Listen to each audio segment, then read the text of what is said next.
Medio centenar de niños participan en los talleres de etnoarqueología en Ambás, en Grau. El objetivo es que conozcan las tradiciones locales de la mano de los vecinos de los pueblos. Ellos les están enseñando a hacer mantecas, queso de afoga al pitu o vasijas de arcilla.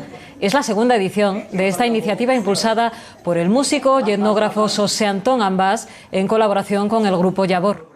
Así, a ver si se mueve del molde. Trátase de que la identidad, de que la tradición del mundo rural, que ya veis que está desapareciendo, que non hai neños, que hai pouca xente, que van morriendo los viejos, que son los que tienen estos conocimientos, como está facendo mi má con la manteiga. Porque el pueblo está aburrido y hoy está animado del todo con tantos niños.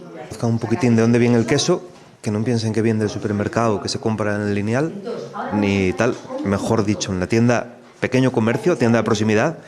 Nosotros es el primer año que participamos y la verdad que de momento estamos en el taller de alfarería y muy bien, tiene muy buena pinta.